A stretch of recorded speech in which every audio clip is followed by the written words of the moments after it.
자, 그러니까 2장에서는 왜예요, 왜. 네, 왜 해야 되는가. 그래서 예수님의 관점에서 왜 해야 되는가.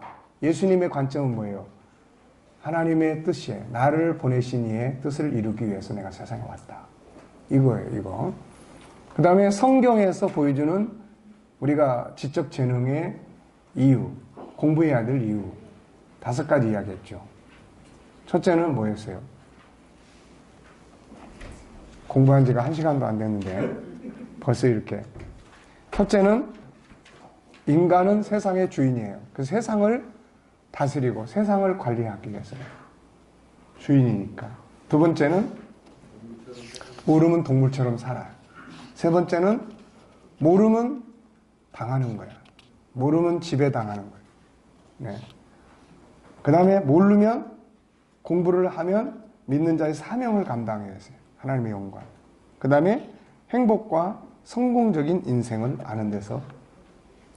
그 다음에 세 번째는 이제 유대인들이 왜 도대체 교육을 하냐, 그 사람들은.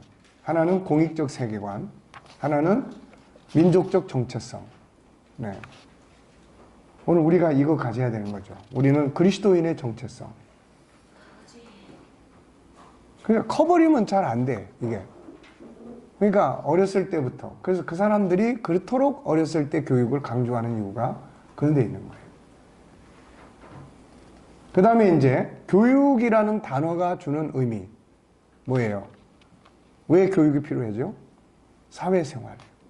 사회 속에 좋은 영향력을 끼치기 위해서는 사회생활에 적응할 수 있는 교육, 그 속에서 감당해야 될 업무적 능력에 대한 교육, 이런 것들이 이제 필요한 거죠. 자, 그 다음에 이제 누가 할 거냐는 거예요, 이 교육을. 누가, 그리고 방법은 어떻게. 그래서 이 밑에 있는 내용들이 이제 아까도 이야기했지만 요 10가지가 우리가 지적 재능을 개발하기 위해서 필수 과목이에요. 이게 필수 과목 10가지. 아담이 지적 재능을 가지고 동물들의 이름을 지어줬어요. 그 영역들이 이제 이 안에 다 들어있는 거죠. 자, 전장에서는 IQ 재능 개발. 시작부터 틀렸네. IQ 재능 개발의 목적을 살펴봤다. 우리는 스스로도 이런 자세를 가져야 하고 자녀들에게 항상 이것을 일깨워 줘야 한다. 교육의 목적이 무엇인가? 공부하는 이유가 뭔가? 돈을 버는 이유가 뭔가? 밥을 먹고 사는 이유가 뭔가? 엄마가 돈 버는 이유가 뭔지 알아? 아이한테 그렇게 물었어요. 그럼 아이는 뭐라고 대답할까요? 뭐라고 대답을 할까요? 아빠가 돈 버는 이유가 뭔지 알아? 너 먹여 살리려고?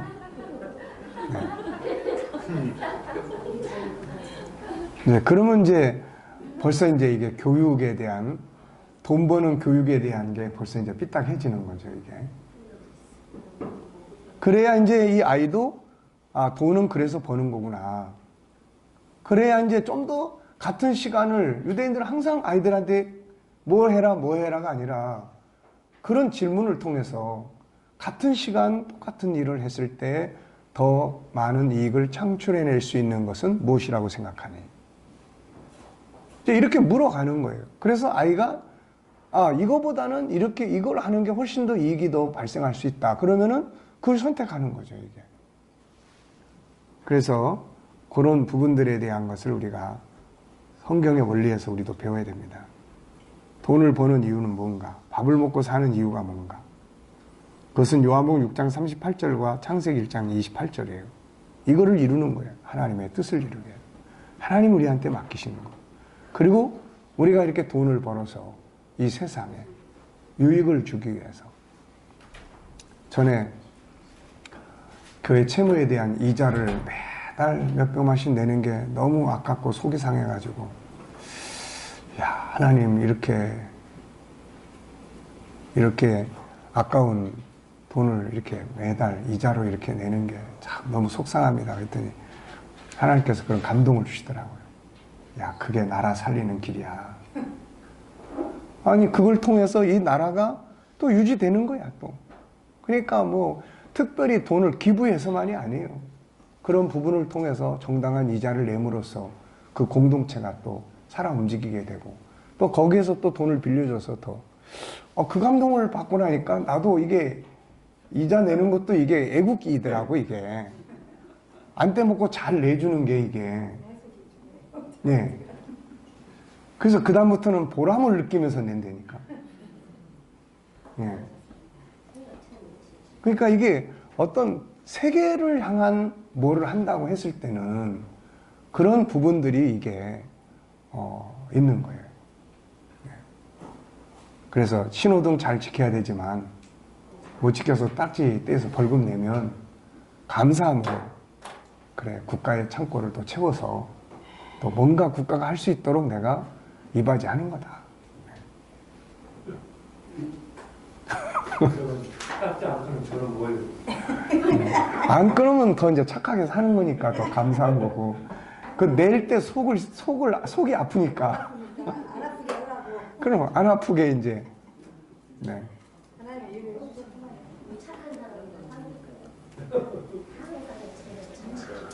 아니 그러니까 그 나라에서 살려면 세금을 내든지 벌금을 내든지 하여튼 뭘 내야 나라가 살 거 아닙니까 이게.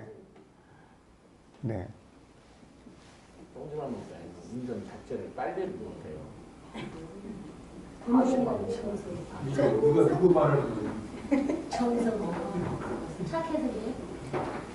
근데 좀 삐딱하게 이야기를 하는 것 같아. 휠체어가 좀 부드러워. 커뮤니케이션 방법이신 것 같아. 나 눈에 티가 들어가지고.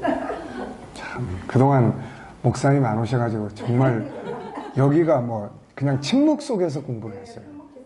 네. 어른이 살기였었어. 내가 성경을 얼마나 즐거우실까. 진짜 좋아서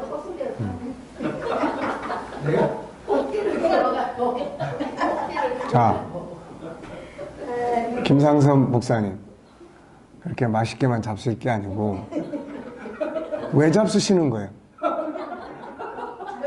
기도하려고 먹습니다. 여기 창세기 1장 28절하고 요한복음 6장 38절을 얘기하는 거거든요. 맞아요. 그렇지. 그걸 이루기 위해서 지금 먹는 거야 이게. 네. 그걸 가지고 감동을 받는 또 이유가 풍부해서 그런다. 이거를 한 번, 두 번, 그래서 이제 가정에서 계속 이렇게 돌아가면서 하면 어느 땐가는 자꾸 이게 입력이 돼요, 이게. 어떤 상황을 할 때. 어느 땐가는 이런 것들이 안 해. 근데 우리는 입력시켜주는 게 없기 때문에 아이들이 그때그때 보고 듣는 거에 의해서 행동을 한다고요, 이게. 네. 자, 재능 개발은 누가 어떻게 해야 하는가? 당연히 자기 자신이 한다.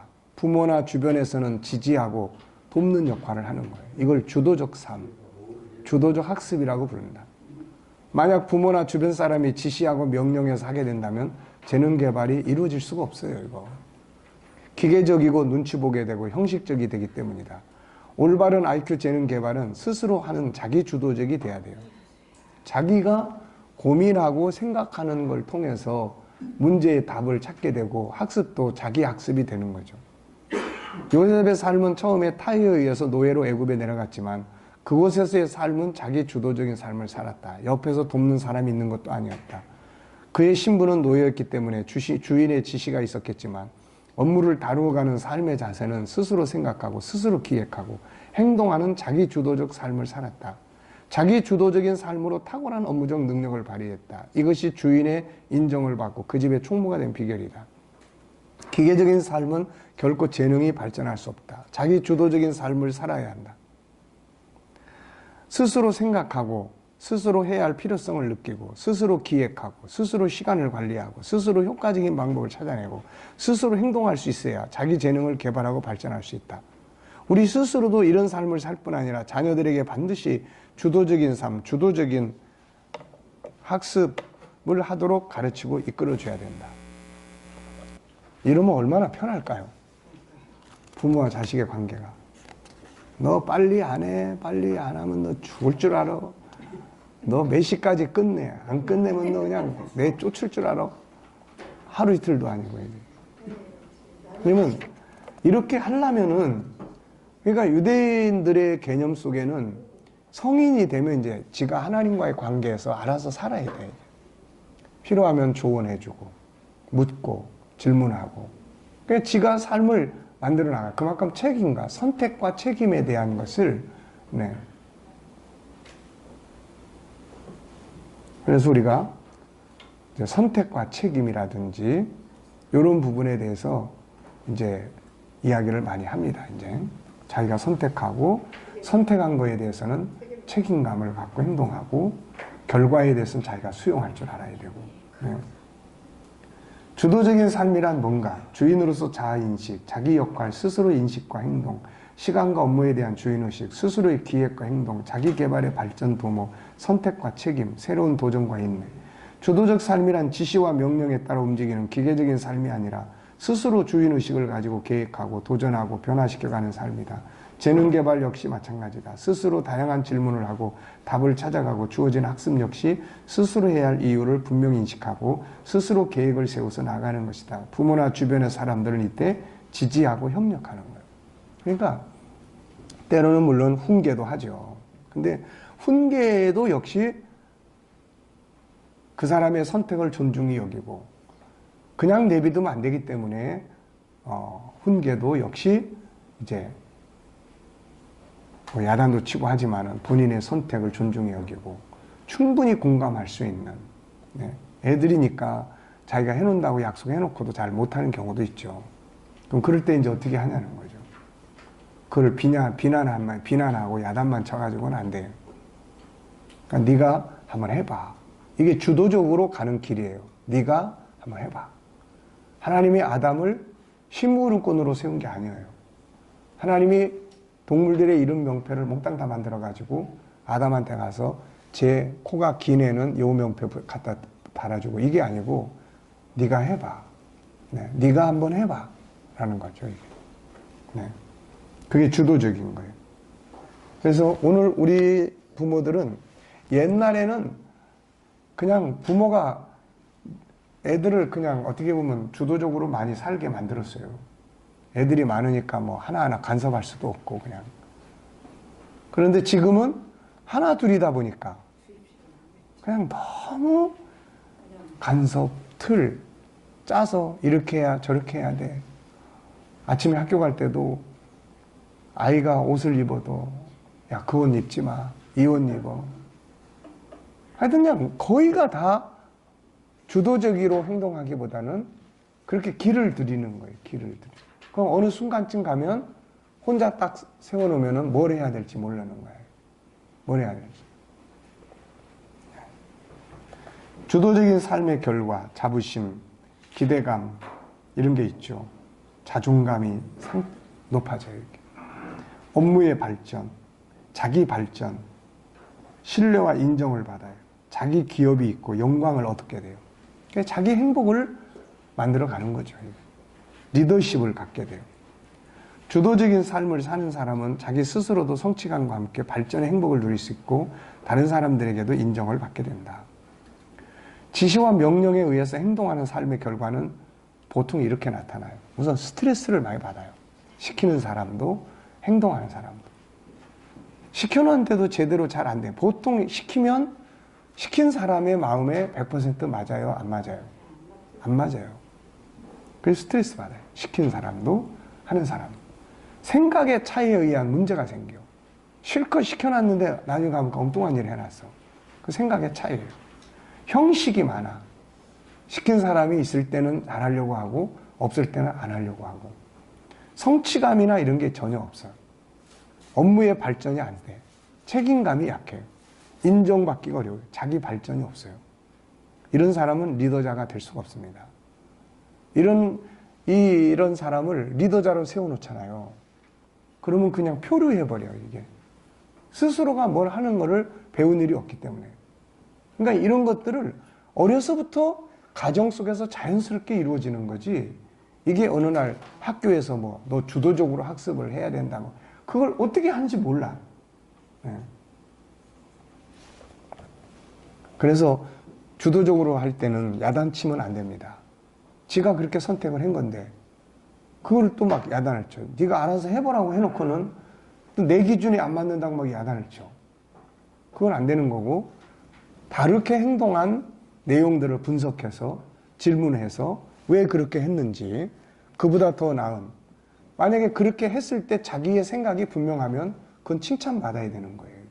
그거는 물론 뭐 죄 짓고 나쁜 짓 하는 거야 그건 안 되지만은, 인간은 본래 주인으로 창조되었기에 기계적으로 살게 되면 불행하게 되고, 주도적으로 살게 될 때 행복감을 느낄 수 있고 좋은 관계를 만들어 가요. 그러니까 주도적으로 하라고 맡겼을 때는 일이 이상하게 돼 있더라도 그걸 나무라면 안 돼요. 나무라면 일단 주도적인 게 안 돼 버려. 나무라면 대화를 해야 되는 거예요. 제가 저렇게 한 이유가 뭔지를, 그리고 나하고 생각이 다르다는 것을 인정해주고, 그 대신 그게 좋은 방향으로 발전할 수 있도록 더 나은 방법은 뭐가 있을까? 더 연구해 나갈 수 있도록. 부모의 생각이 100% 다 더 맞는 건 아니란 말이에요, 이게. 그래서 이런 것들이 가정에서 훈련이 잘 돼야 학습 계획도 지가 짜서 할 수 있고, 주도적으로 하라고 그랬더니 얘가 이틀은 놀고 하루 학교 가고 이렇게 짜놨네. 그럼 이제 어떻게 하실 것 같아요? 이렇게 짰니? 물어봐야지. 아니, 왜 이렇게 짰니 물어보지만, 그거는 나는 이틀은 내가 놀면 마음이 더 편하고, 이틀 놀고 하루를 하면 훨씬 더 머릿속에 집중이 잘 돼. 그럼 뭐라고 이야기하겠어요? 아, 그래 잘했나 그렇게. 네. 이렇게 한번 해봐라고 했는데. 거기서 얼마만큼의 질문을 활용할 수 있느냐에 따라서, 네, 그게 제일 중요해요. 예를 들어서 그렇게 했을 때 효과적인 부분이 무엇인지 그런 것도 한번 같이 물어보고, 또 그렇게 했을 때 장애 요인이 혹시 없는지 그런 것도 물어보고, 다르게 또 유혹을 받을 수 있는 건 없는지, 또 그렇게 할 수 있도록 엄마가 뭘 도와주면 될 수 있겠는지, 이런 걸 이제 충분히 다양한 질문을 통해서 기획을 잘 할 수 있도록. 얘가 이제 선택을 그렇게 했으니까. 그럼 이제 그 다음에 해보고 또 이렇게 한번 해본 다음에 또 어느 기간이 지난 다음에 다시 한번 우리 컨설팅을 해보자. 그렇게 하니까. 네. 그러니까 이제 중요한 거는 지가 그렇게 했다고 하더라도 지가 그렇게 잘 될 수도 있고 안 될 수도 있어요. 그러면 이제 그렇게 했는데 시험 점수가 형편없이 나왔어. 꼴 좋다. 네. 그렇게 하지 말라고 그랬는데 다시 원위치로 가면 안 돼. 그런 것도 경험을 해보는 거예요. 그게 다 경험이야. 경험해보고, 그래, 그렇게 하니까 결과가 이렇게 나왔는데 이틀 쉴 동안에 혹시 좀 더 이걸 잘 지혜롭게 할 수 있는 방법은 없을까? 그래서 같이 찾아가는 거죠. 같이. 그래서 이런 훈련을 하는 애들이 그러니까 유대인들은 물론 야단은 주로 아버지가 친다고 그래요. 그 사람들은. 근데 이제 아버지가 야단을 치되 공감이 돼야 돼, 이게. 그 공감을 시키고.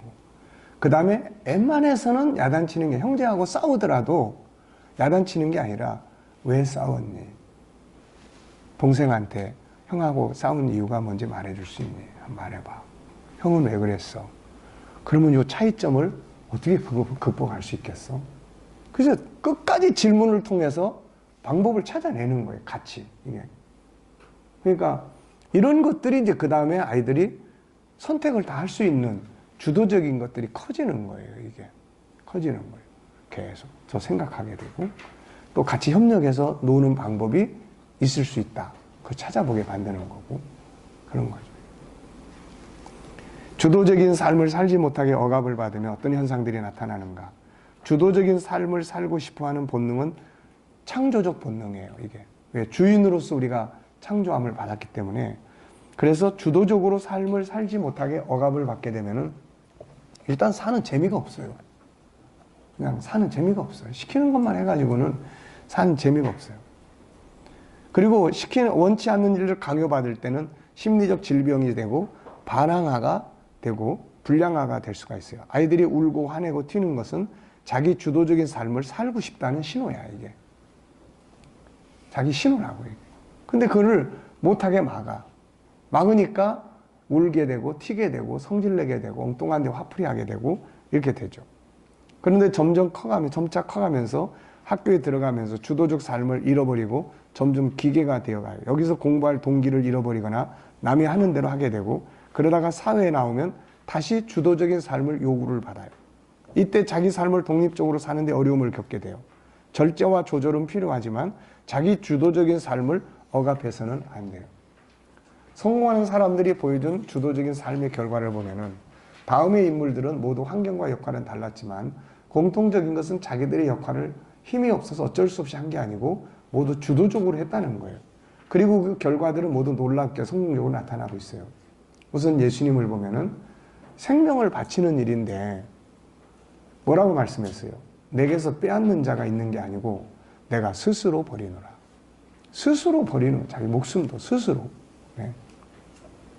예수님은 십자가를 지고 목숨을 바쳐주시는 일을 하나님이 하라고 해서 기계처럼 행한 것이 아니라 자기 스스로가 그 길을 걸어간 거죠.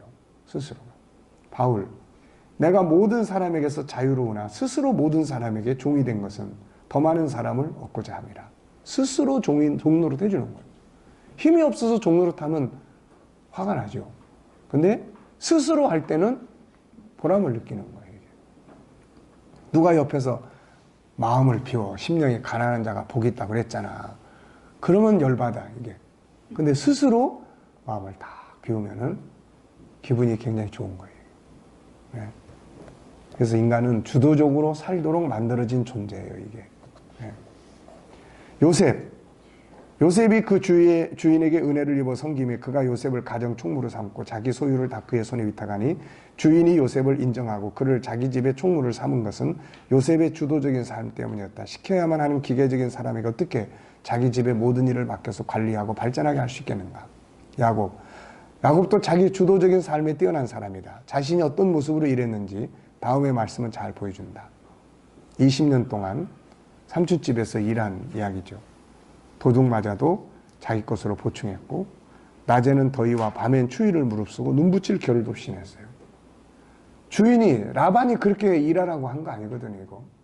근데 야곱이 자기가 그냥 그렇게 한 거야. 자기가 선택하고 자기가 주도적으로. 네. 그래서 발전이 된 거예요. 그래서 참 답답한 거는 시키는 일만 하는 사람 정말 답답해요. 화가 나는 사람, 시키는 일도 제대로 안 하는 사람. 예. 고마운 사람, 시키지 않았는데 잘 지가 계획 짜서 하는 사람, 이 사람은 엄청 고마운 거예요. 네. 시키는 일만 하는 사람, 또 시켜도 엉뚱한 일 하는 사람은 뭐 휴가 주세요 그러면은 성질나. 그런데 시키지 않아도 자기가 주도적으로 잘하는 사람한테는 피곤하지 않아. 필요하면 좀 쉬어. 네. 이게 인간은 본래 그렇게 살도록 되어 있는 거예요.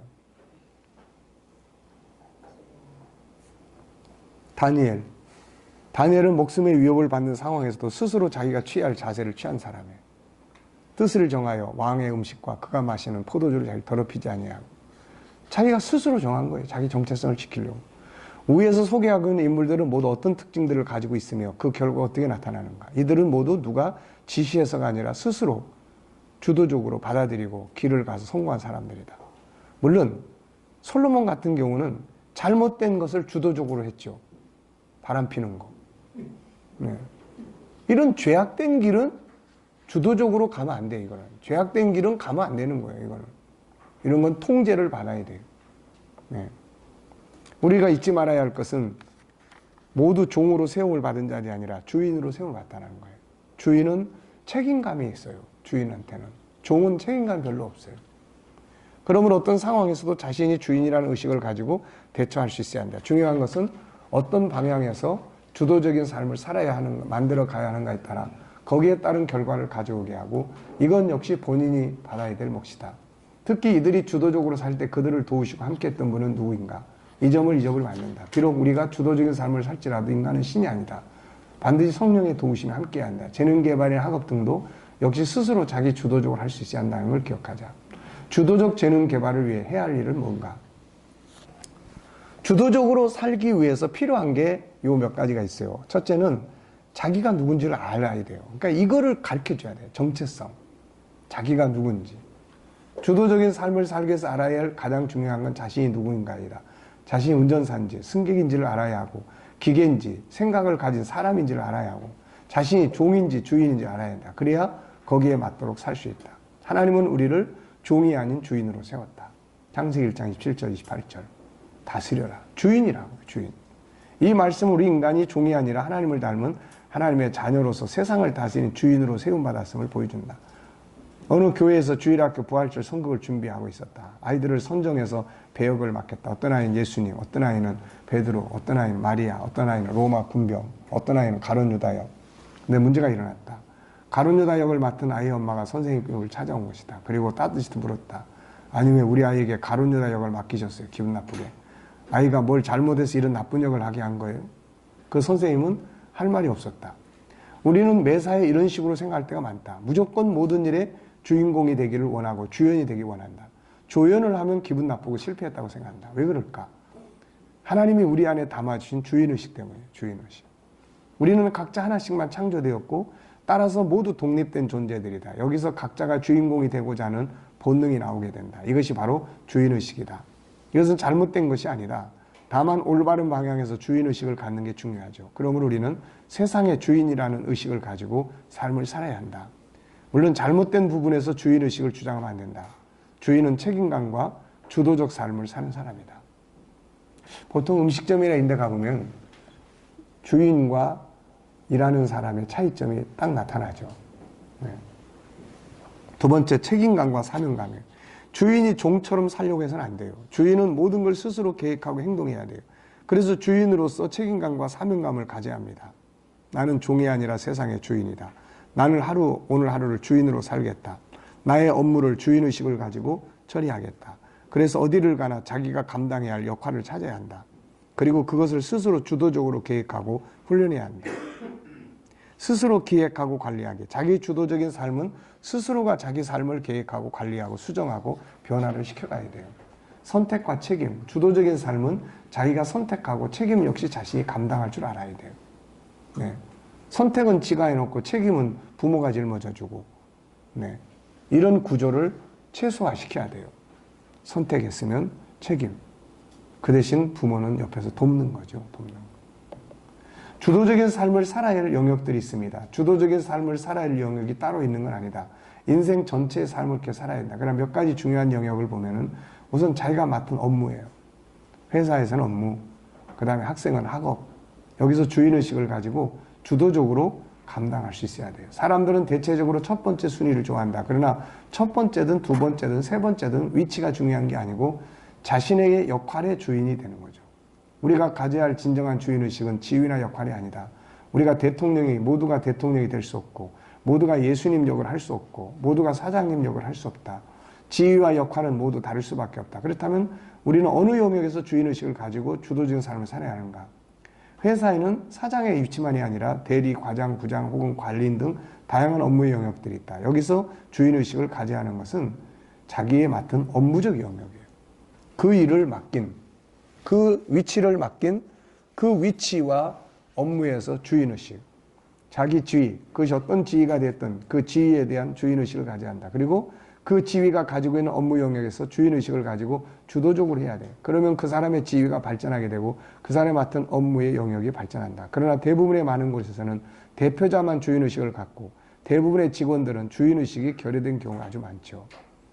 이것은 바람직한 일이 아니다. 물론 자기 일이 아니기 때문에 그럴 수 있지만 결국 자신에게 피해가 돌아와요. 회사가 더 많은 이익을 내겨야 그 사람들에게 더 많은 배당을 나눠줄 수가 있는데 회사가 수익이 안 되니까. 그럼 수익이 안 난다는 이유는 뭐예요? 그 회사의 각 조직이 수익을 창출해낼 수 있도록 그런 효과적인 주도적인 일을 안 하고 있다는 거예요, 이게. 결국 자기한테 피해가 오는 거예요, 결국. 인간은 기본적으로 주인으로 살도록 설계되었기에 기계처럼 살거나 억지로 행하거나 종처럼 행동하게 되면 기쁨이나 즐거움을 누릴 수 없고 창의력이나 재능 개발이 되지 못하고 결국 짜증과 무기력 등에 빠지게 돼요.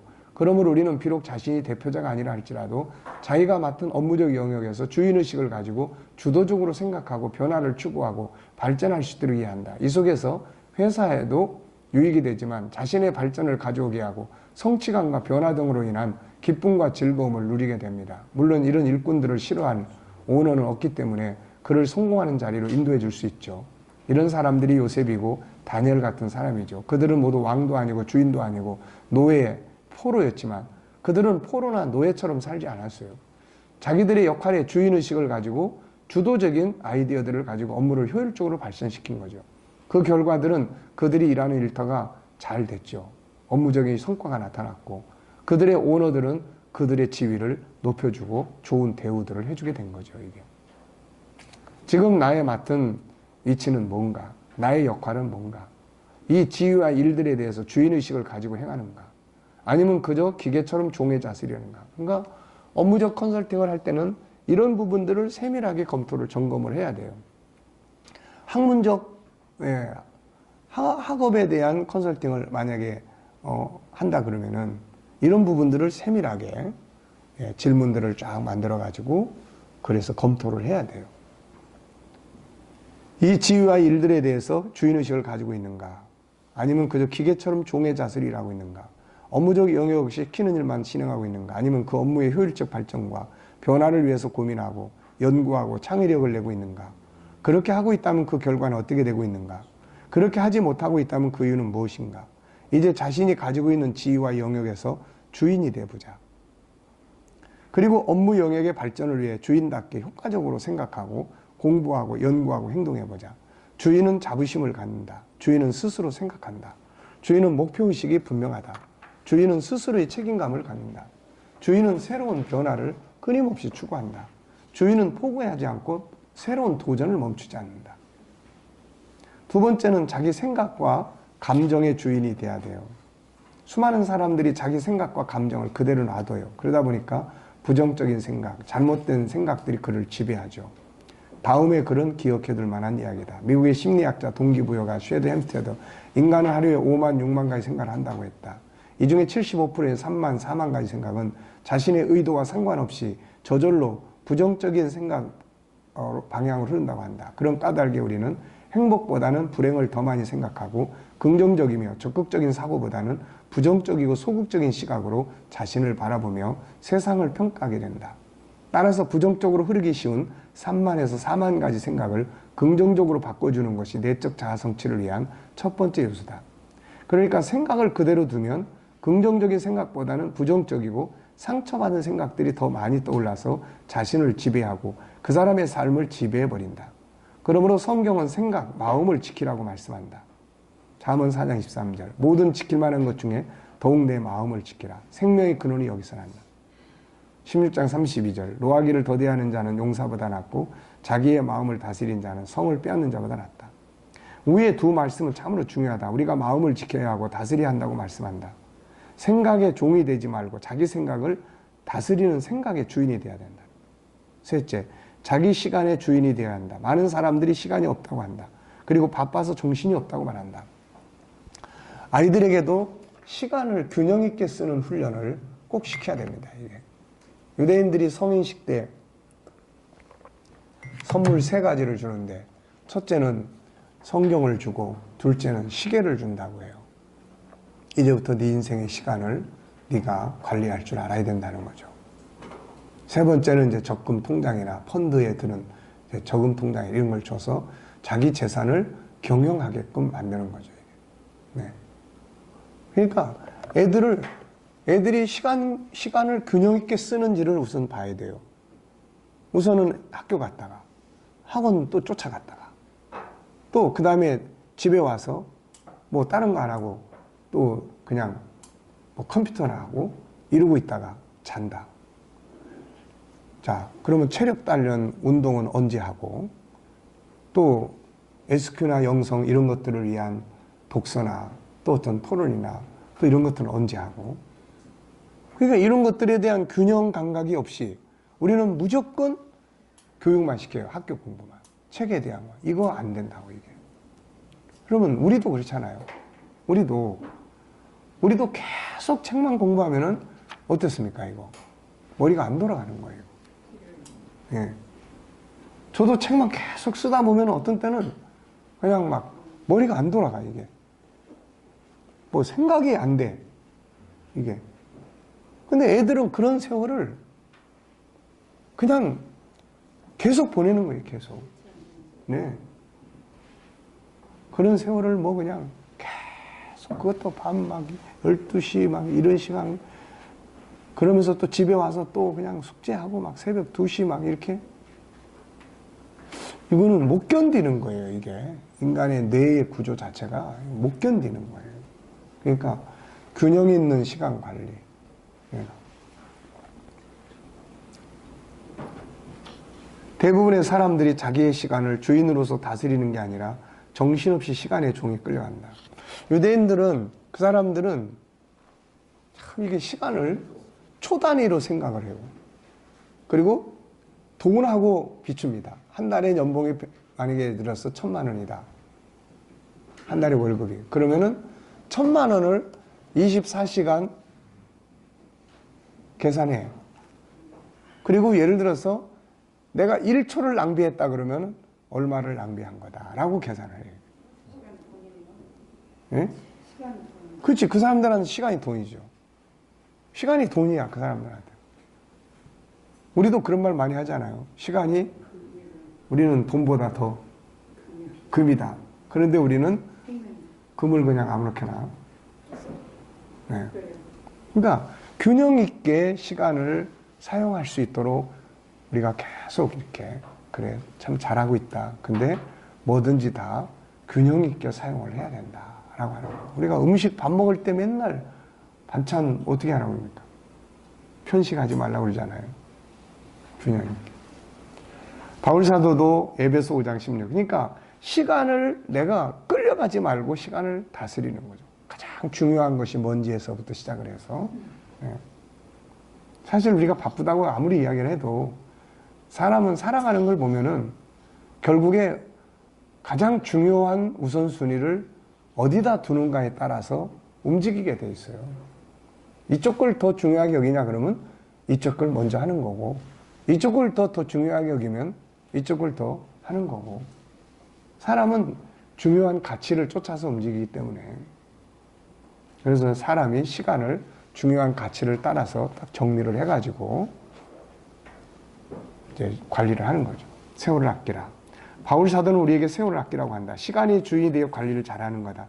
시간이 주인이 되기 위해서 뭐가 필요합니까? 계획성 있는 삶이 필요하죠. 계획성. 시간 어떻게 쓸 건지.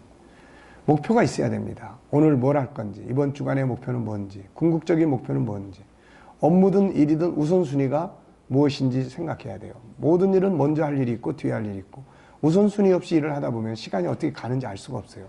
주인은 항상 주어진 것이 무엇이든 간에 그것을 어떻게 사용할 것인가를 깊이 생각하고 낭비되는 것을 제거하여 효율성을 생각합니다. 근데 이게 종들은 그런 게 없어요. 예.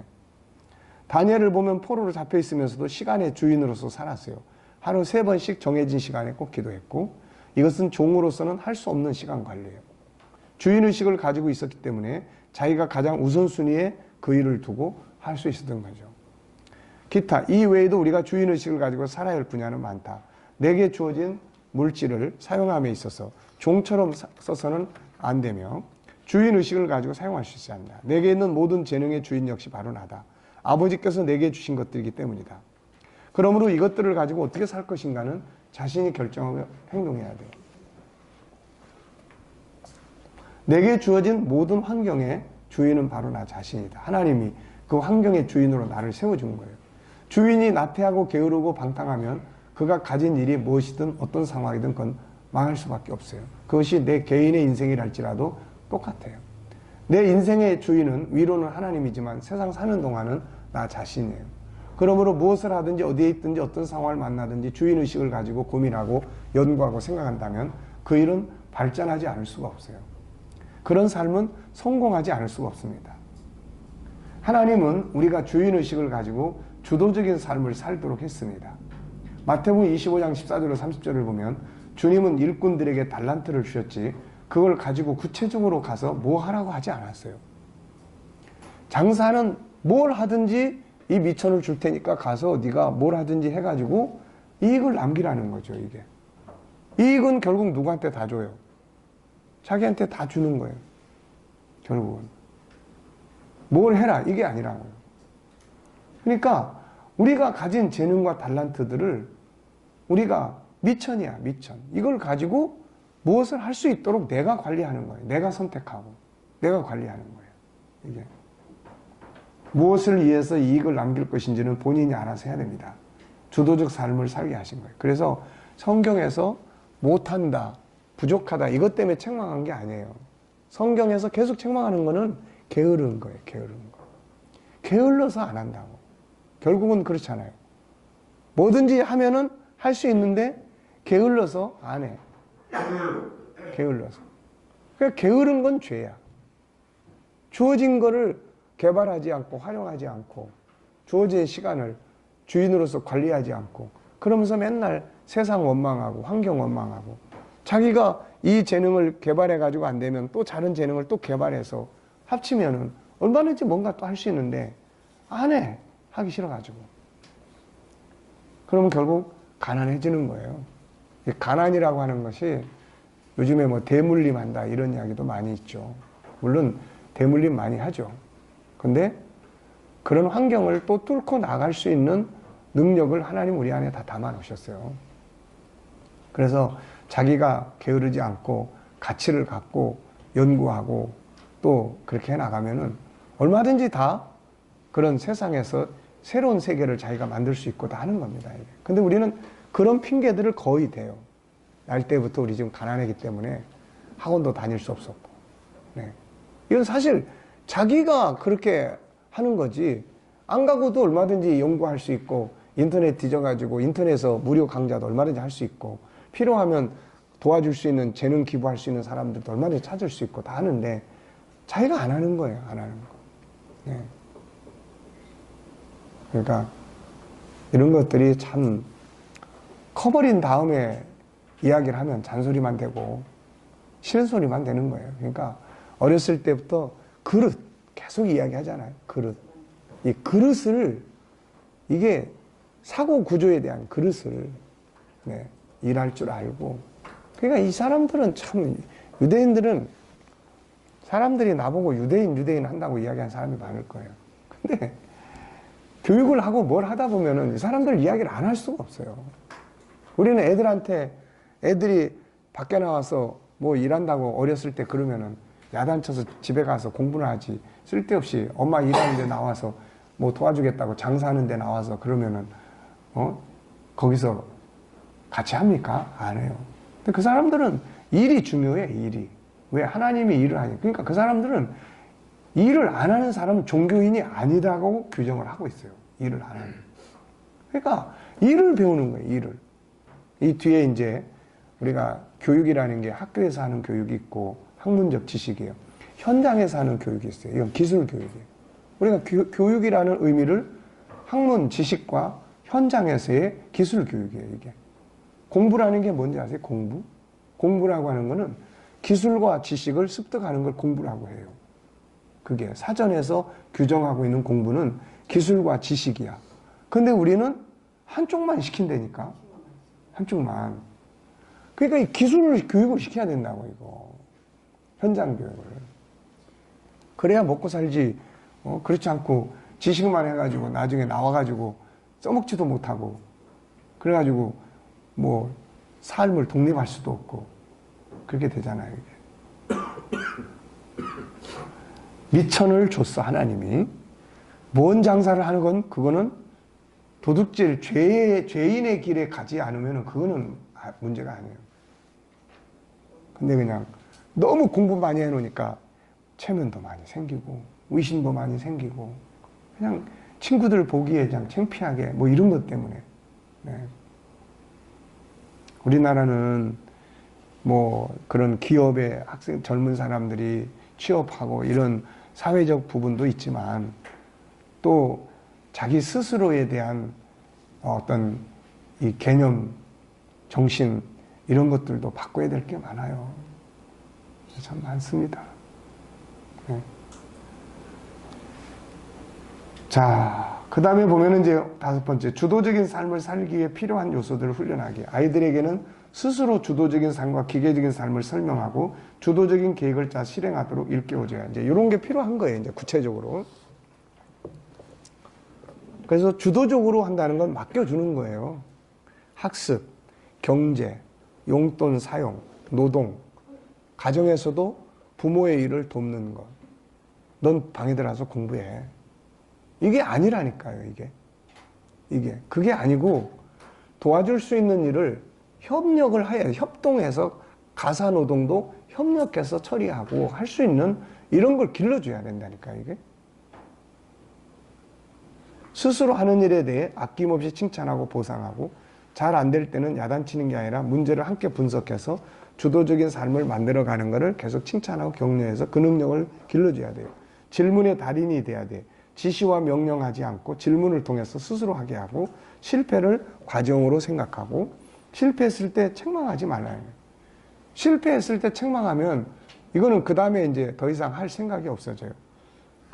그것에서 뭘 배웠는지 무엇을 더 보완하면은 그런 실패를 안 할 수 있겠는지 계획을 짰는데 실행을 못했어요. 그러면 그냥 맨날 짜기만 하고 넌 실행도 못하고 이게 아니고 실행하지 못한 이유가 뭔지 실행하지 못한 어떤 행동 자체를 나무라지 말고 실행하지 못했을 때 얘가 겪는 마음의 갈등 이런 것들을 이해하고 공감해주고 실행할 수 있도록 너무 무겁게 계획을 짰다든지 그러면 좀 낮춰줘야 돼요. 얘는 지금 30kg를 짊어질 수 있는데 얘가 짜는 거 보니까 100kg를 짊어지겠다고 짜놨어. 그러니까 하기도 전에 지쳐버린 거예요, 이거. 그러면은 낮추면 좀 어떻겠니? 목표를 조금 낮추면 어떨까? 이제 이런 것들을 옆에서 도와주는 거죠. 포기하지 않는다. 끊임없이 새로운 변화를 추구하게 한다. 생각하고 기획의 훈련을 한다. 독서의 능력, 그 다음에 생각하는 능력과 기획의 능력을 키워라. 독서도 마찬가지예요. 저도 독서의 목표를 어떻게 세우냐면은 책을 항상 내 방에다 한 권 놓고 내 서재에다 한 권 놔요. 그리고 하루에 내가 내 방에서 있을 때 화장실 갈 때도 그렇고 하루에 10페이지. 그러니까 일단 목표야. 10페이지. 내 서재에 갔을 때 출근했을 때 10페이지. 그럼 이제 더 볼 수도 있어요. 근데 일단은 10페이지 정도만 읽자. 그러면 하루에 10페이지씩만 읽으면은 최소한 한 달에 한 권을 읽을 수가 있어요. 보통 한 뭐 300페이지 전후하는 거니까 다. 그러면 이제 아이들도 엄마가 독서하고 같이 나눌 때도 아이들에게 뭐 한 권 다 읽고 이야기 나누는 게 아니라 아이들하고는 하루에 한 페이지만 읽자. 그리고 한 페이지 읽었는데 오히려 한 페이지를 읽으면 토론하고 대화하는 게 훨씬 더 나아요, 이게. 한 권 전체를 읽고 막 하는 것보다는. 그래서 그런 것들을 가지고 안에 들어있는 주제 하나 가지고 어떤 내용 하나 가지고 한 페이지 속에 기억되는 주제가 뭐가 있어. 그 기억되는 걸 가지고 어떻게 생각해. 이런 걸 가지고 이제 토론도 하는 거고 그런 거예요. 생각하는 능력과 기획의 능력. 우리나라의 독서는 문제가 많아요. 아이들이 그냥 다 숙제로 독서를 하니까. 필독 독서라고 해가지고 그냥. 그러니까 지겨워서 읽는 거야. 자기가 필요해서 읽는 게 아니라 지겹게 읽는 거야, 이게. 지겹게. 하여튼 이게 지겹게 하는 거는 효과가 없어요, 이게. 그러니까 하루에 한 페이지라도 지가 어떤 하고 싶은, 어떤 알고 싶은 부분들에 대해서 읽고 그 부분을 그 다음에는 재밌게 토론할 수 있도록 이런 게 이제 만들어져야 돼요, 이게. 경험과 여행, 정보의 능력, 선택과 책임, 약속의 신실성과 보상, 주도적 학습을 짜서 진행할 때 아낌없이 칭찬하고 격려하고 기다림과 지지, 격려, 조언, 토론의 능력, 협력, 도전, 하나님과 하나 되는 것. 이런 것들이 주도적 삶을 살도록 도와주는 그런 부분들이에요. 그래서 이제 나중에 가정학교에서는 이런 부분들을 이제 요일마다 이제 기도 제목으로 질문으로 다 넣어놨어요. 그러니까 그럴 때 이제 한번 보고 우리가 한번 이제 해봐야 돼요. 그게 과연 가능한 건지. 그것도 가능하지 않다 그러면은 가능한 방법이 과연 뭔지 또 찾아야 돼. 중요한 거는 신앙의 우리들의 삶이 가정 속에서 부모에 의해서 자녀들이 SQ, EQ가 교육이 돼져야 된다는 이 필연성은 이거는 뭐 바꿀 수 없는 거예요. 가정이 아니면 내 자식을 누가 책임지겠어요, 이거. 뭐 선생님들이 책임지겠습니까? 다 그냥 지나가는 사람들이다. 그들이 나중에 가서 사회에 적응 못하고 하는 걸 옆에서 보고 평생도록 소가리를 할 사람은 그건 부모야, 그건. 그러니까 부모들이 투자도 해야 된다니까. 뭐 비싼 학원에 보내는 이게 투자가 아니고 이런 걸 할 수 있도록 공부하는 시간 투자를 해야 되고 자기가 이런 거를 가정에서 할 수 있도록 하기 위해서 공부하는 데 시간을 투자해야 되고 그렇게 해야 된다니까요, 이게. 네. 자, 재능 개발은 결국 누가 하는 거예요, 이거? 결국 자기가 하는 거예요, 자기가. 자기가 안 하려고 하면 안 돼. 그러면 자기가 할 수 있도록 하기 위해서는 자기 정체성을 알아야 돼. 왜 내가 이걸 해야 되는지. 왜 내가 이걸 해야 되는지. 응? 지가 주도적으로 하라고 했는데 문제는 이거예요. 왜 내가 이걸 해야 돼? 이거. 그러니까 주도적으로 하라고 하기 이전에 왜 내가 이걸 해야 되는지를 먼저 이야기를 나눌 수 있는 이런 게 이제 필요한 거고. 네. 주도적 삶과 기계적 삶. 성경의 인물들. 요셉이 그래도 주인이 보니까 시키는 것만 하는 게 아니거든. 생각해 보세요. 시키는 일만 하는 사람을 총무로 세울 수 있겠습니까, 이게? 뭔가 일을 시켜놓으니까 굉장히 생각이 깊고 열심히 하고 깔끔하게 하고 이런 것들이 주인의 마음을 움직인 거죠, 이게. 저는 노예로 살 사람이 아니다, 쟤는. 네. 자, 아시겠죠? 네, 그러면은 여기까지 하고 마치겠습니다. 조금 쉬었다가 식사하러 가겠습니다.